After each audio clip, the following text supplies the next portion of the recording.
Praise the Lord. ஆண்டவராக இயேசு கிறிஸ்து நாமத்தில் இந்த தேவ சமூகத்தை அப்பத்தில் உங்கள் எல்லாரையும் சந்திக்கிறது மிகவும் சந்தோஷமாக இருக்கிறது. இன்று வேத சிந்தையில் சங்கீத புஸ்தகம் 118வது அதிகாரத்தில் 6வது வசனம். கர்த்தர் என் பட்சத்தில் இருக்கிறார், நான் பயப்படேன், மனுஷன் எனக்கு என்ன செய்வான். அவன் அற்புதமான ஒரு வார்த்தை இல்லைங்களா? கர்த்தர் என் பட்சத்தில் இருக்கிறார், நான் பயப்படேன், மனுஷன் எனக்கு என்ன செய்ய முடியும்? பாருங்க, உலகத்துல மனுஷனுங்க நமக்கு அந்த கெடுதல் செய்தார்கள், இந்த கெடுதல் செஞ்சுட்டாங்க, மனுஷன் எனக்கு துரோகமான வார்த்தைகளை பேசிட்டான், துரோகம் பண்ணிட்டான் அப்படின்னு எவ்வளவோ காரியங்களை குறித்து நம்ம பேசிக்கிட்டு இருக்கிறோம். ஒரு காரியம் கிறிஸ்தவர்களை இருக்கிற நம்ம ஒரு காரியத்தை சிந்திச்சு பார்க்கணும். உலகம் பொல்லாதது, பொல்லாங்க நாள் நிறைந்து இருக்கிறது. அதனால பொல்லாத மனிதர்களை விட்டு நம்ம விலகி நிற்கணும்.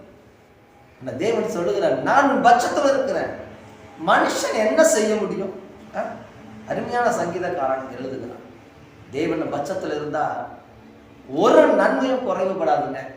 ஒரு நன்மை நமக்கு குறைவுபடாது.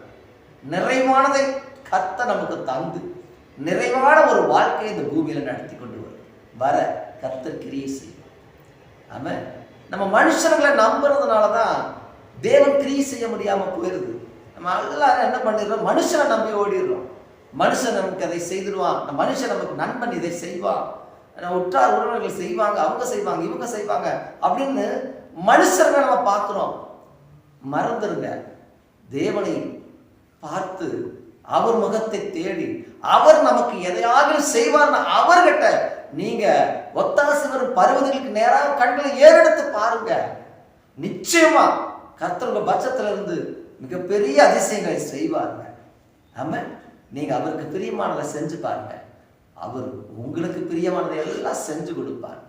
நம்ம அதை விட்டுட்டு இந்த மனுஷனுக்கு பின்னாடி போறது தான் கடவுளுக்கு வேதனையா இருக்கு. ஏன்னா உங்களை அழைத்தவர் கர்த்தர், உங்களை நடத்துகிறவரும் கர்த்தர், பரலோகத்துல கொண்டு சேர்க்கிறவரும் கர்த்தர் தாங்க.